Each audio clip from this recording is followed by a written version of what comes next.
सबको जय मसीह की। यूहन्ना का 20वां अध्याय और वचन 17 में लिखा है, यीशु ने उससे कहा, मुझे मत छू, क्योंकि मैं अब तक पिता के पास ऊपर नहीं गया, परंतु मेरे भाइयों के पास जाकर उनसे कह दे कि मैं अपने पिता और तुम्हारे पिता और अपने परमेश्वर और तुम्हारे परमेश्वर के पास ऊपर जाता हूँ। ये तब की बात है जब प्रभु यीशु मसीह तीसरे दिन मृतकों में से फिर से जी उठे और मरियम मगदलिनी वहां पर प्रभु यीशु मसीह को देखने के लिए उस कब्र पर आई थी और मरियम मगदलिनी को वो कब्र खाली मिली। यहाँ पर मैं आपको ये वचन से ये समझाना चाहता हूँ कि इसके पहले प्रभु यीशु मसीह और प्रभु यीशु मसीह के जो चेले थे उनके बीच में जो रिलेशन था, जो कांटेक्ट था, वो गुरु और चेलों का जो रिलेशन होता है वो था। लेकिन पुनरुत्थान के बाद जब प्रभु यीशु मसीह मृतकों में से जी उठे, उसके बाद जो रिलेशन में जो चेंज आया है वो मैं आपको यहाँ पर बताना चाह रहा हूँ। प्रभु यीशु मसीह मरियम मगदलिनी से कहते हैं कि आप मुझे मत छूइए, क्योंकि मुझे पिता परमेश्वर के पास जाना है। अब क्यों जाना था पिता परमेश्वर के पास?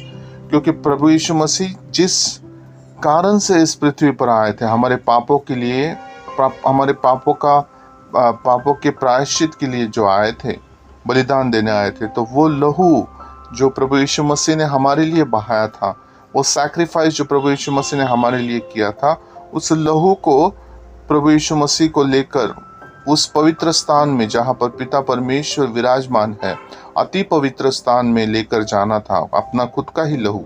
और इसलिए वो कह रहे हैं मरियम मगदलिनी से कि आप मुझे मत छू, लेकिन क्या करो, आप जाओ और मेरे भाइयों को। आप देखिए, जहाँ पर प्रभु यीशु मसीह ने चेलों के साथ जो रिश्ता पहले गुरु और चेले का जो रिश्ता था वो अब बदल चुका है। अब यहाँ पर प्रभु यीशु मसीह कहते हैं, मेरे भाइयों के पास जाकर उनसे कह दे कि मैं अपने पिता और तुम्हारे पिता और अपने परमेश्वर और तुम्हारे परमेश्वर के पास ऊपर जाता हूँ। अपना पिता, जो प्रभु यीशु मसीह के जो पिता थे, मतलब यहाँ पर पिता परमेश्वर की बात हो रही है। और प्रभु यीशु मसीह कह रहे हैं कि जो मेरे पिता थे अब वो आपके भी पिता है, जो मेरे परमेश्वर थे वो आपके भी परमेश्वर है। सो ये अधिकार जो प्रभु यीशु मसीह ने हमें दिया है और जो हमें पुनरुत्थान के बाद जो अधिकार मिला है, तो आपके माइंड में अब एक प्रश्न उठ रहा होगा कि ये तो चेलों के साथ ये बातें हुई, यीशु ने चेलों को अपना भाई करके संबोधित किया, इससे हमें क्या फ़ायदा? तो यदि आप वचन को ध्यान से पढ़ें और एक वचन इसके साथ मैं आपके साथ शेयर करना चाहता हूँ। यूहन्ना की पुस्तक, इसका 17 अध्याय और वचन 20 और 21 में इस तरह से लिखा हुआ है। मैं वचन आपके लिए पढ़ता हूँ।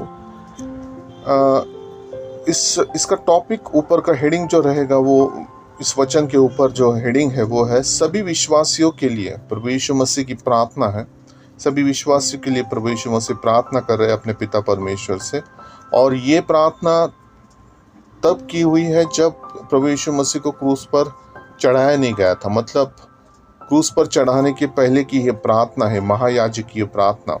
उसमें लिखा है, मैं केवल इन्हीं के लिए विनती नहीं करता हूँ, परंतु उनके लिए भी जो इनके वचन के द्वारा मुझ पर विश्वास करेंगे। तो यहाँ पर मैं आपको बता रहा हूँ कि प्रभु यीशु मसीह ने जो सुसमाचार प्रचार किया लोगों के बीच में, अपने चेलों को उन्होंने मतलब सारी बातें समझाई और जिम्मेदारियाँ अपने चेलों के ऊपर दे दी कि अब तुम जाओ और अखिल सृष्टि को सुसमाचार सुनाओ। आप जानते हैं, मत्ती की पुस्तक, इसका 28वां अध्याय में लिखा हुआ है कि सारी पृथ्वी पर जाकर सुसमाचार सुना। और ये जिम्मेदारी प्रभु यीशु मसीह ने अपने चेलों के ऊपर सौंप दी थी। अब यहाँ पर लिखा हुआ है कि मैं केवल इन्हीं के लिए विनती नहीं करता हूँ, परंतु उनके लिए भी जो इनके वचन मतलब चेलों के वचन, चेलों का सुसमाचार, इनके वचन के द्वारा मुझ पर विश्वास करेंगे। 21 में लिखा हुआ है कि वे सब एक हो, जैसा तू है पिता मुझ में है और मैं तुझ में हूँ, वैसे ही वे भी हम में हो, जिससे संसार विश्वास करे कि तू ही ने मुझे भेजा है। आमीन। तो यहाँ पर एक बहुत बड़ी बात प्रभु यीशु मसीह प्रार्थना में पिता परमेश्वर से मांग रहे हैं। और क्या मांग रहे हैं कि जैसे मैं और आप एक है, मतलब पिता परमेश्वर और प्रभु यीशु मसीह जैसे एक है, वैसे ही हम विश्वासी लोग जिन्होंने चेलों के सुसमाचार पर विश्वास किया, हम सभी लोग एक होकर, किसमें एक होकर? पिता परमेश्वर और प्रभु यीशु मसीह में एक होकर रहे, ताकि संसार इस बात को देखकर विश्वास करे कि प्रभु यीशु मसीह को पिता परमेश्वर ने ही भेजा। अब आगे आपके माइंड में ये प्रश्न उठ रहा होगा कि ये बातें हमने समझ ली है ना, आगे क्या? मैं आपको एक पर्टिकुलर वे में आपको ले जाना चाहता हूँ। आप मेरे साथ निकाले मत्ती रचित सुसमाचार, इसका 6 है ना, चैप्टर 6 एंड वर्स 9 ऑनवर्ड्स है ना, 9 वचन 9 में हम देखते हैं प्रभु यीशु मसीह अपने चेलों को प्रार्थना करना सिखा रहे हैं। और प्रार्थना में वो कह रहे हैं कि हे हमारे स्वर्गीय पिता, आप जो स्वर्ग में हैं, आपका नाम पवित्र माना जाए, आपका राज्य आए और आपकी इच्छा जैसे स्वर्ग में पूरी होती है वैसे पृथ्वी पर भी पूरी हो। यहाँ पर हमने ये प्रार्थना बहुत बार सुनी है, हम करते भी हैं इस प्रार्थना को, लेकिन हमें इसकी डेप्थ को समझना है।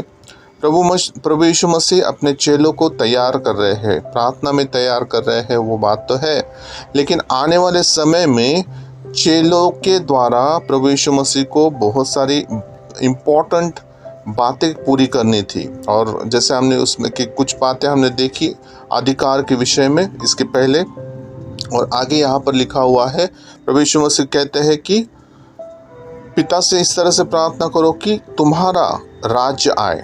तो यहाँ पर राज्य की बात हो रही है, किंगडम की बात हो रही है। तो पृथ्वी पर, इसका मतलब है कि पृथ्वी पर अभी जो राज्य है वो परमेश्वर का राज्य नहीं है।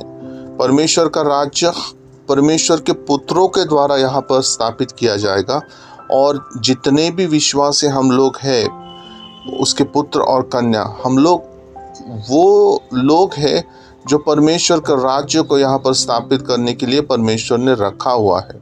लेकिन हम लोगों को ज़रूरी है कि हम लोग इस बात को जानें कि इस राज्य में हमें जब काम करना है तो पहले हमें अपने अधिकारों को पहचानना है कि हमारे क्या अधिकार हैं। पिता परमेश्वर को हम पिता परमेश्वर और मतलब एक प्रथम स्थान दे रहे हैं परमेश्वर के रूप में, और हम उसके बेटे और बेटियां है ना अपने आप को कह रहे हैं, लेकिन हमें यही पता नहीं है कि हमारे अधिकार क्या है। और जब तक हमें अपने अधिकारों का पता नहीं होगा तब तक हम वो कार्य नहीं कर पाएंगे। इसलिए परमेश्वर उस प्रार्थना में दूसरे वर्स में ये भी कह रहा है कि जैसे आपकी इच्छा स्वर्ग में पूरी होती है वैसे पृथ्वी पर भी पूरी हो। अब यहाँ पृथ्वी पर परमेश्वर की इच्छा को पूरी करने के लिए कौन आड़े आ रहा है, कौन उसको रोक रहा है, ये बात हमें समझनी है। परमेश्वर का राज्य, परमेश्वर की इच्छा तो स्वर्ग में पूरी होती है, उसमें कोई रोक टोक नहीं है, कोई उसको आड़े नहीं आ रहा है वहाँ पर। लेकिन पृथ्वी पर उसकी इच्छा पूरी होने के लिए प्रार्थना करनी पड़ रही है। इसका मतलब है कि पृथ्वी पर परमेश्वर की इच्छा पूरी करने के लिए हमें एक दूसरे राज्य के साथ क्या करना है, एक आत्मिक युद्ध लड़ना है ना, एक स्पिरिचुअल बैटल है ये। और स्पिरिचुअल बैटल के लिए परमेश्वर अपने चेलों को पहले से ही तैयार कर रहा है, और वो चेलों के द्वारा वो और चेलों को तैयार करने के लिए वो कह रहा है, प्रिपेयर कर रहा है चेलों को। जैसे हमने अभी जस्ट मत्ती के बुक में पढ़ा, 28 चैप्टर 28 में पढ़ा कि तुम जाओ सुसमाचार सुनाओ, उनको चेले बनाओ। तो चेले जो है वो और चेले बनाने के लिए मतलब उनके ऊपर जिम्मेदारी दी गई है।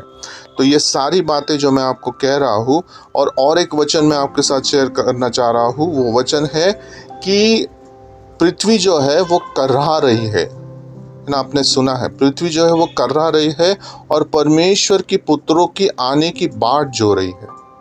तो परमेश्वर के पुत्र कौन है? यहाँ पर बहुवचन में लिखा हुआ है, परमेश्वर के पुत्रों की। तो पुत्रों की मतलब हम और आप है, जो विश्वासी है, जो प्रभु यीशु मसीह के चेले हम अपने आप को कहते हैं, वो लोग हैं जो आने वाले समय में परमेश्वर के राज्य को यहाँ इस पृथ्वी पर क्या करने वाले हैं? स्थापित करने का काम हम पर, ये जिम्मेदारी हम पर दी गई है। तो धीरे धीरे और इन वचनों को हम सीखते जाएंगे। मैं उम्मीद करता हूँ कि आज अभी जो वचन हमने सीखे, देखे और परमेश्वर ने जो बातें मेरे माइंड में डाली, वो सब बातें मैंने आपके साथ अभी इस वीडियो के माध्यम से शेयर की है। आने वाले समय में मैं और आपको इसके डिटेल में आपको ले जाऊंगा और मैं आपको ये बातें, जो अधिकार की बातें हैं, आत्मिक अधिकार की बातें हैं, उसे हम कैसे समझे, उसको कैसे स्थापित करें, है ना, इम्प्लीमेंट करें, ये बातें हमें समझनी है वीडियोस के माध्यम से, वचनों के माध्यम से, और हम उसकी गहराई में और उसके डेप्थ में जाकर उसको हम सीखेंगे। और मैं प्रार्थना करता हूँ कि पवित्र आत्मा आपकी मदद करे, आपकी अगुवाई करे और आपको हर समय, हर दिन, हर पल सुरक्षित और आशीषित रखे। सभी को जय मसीह की।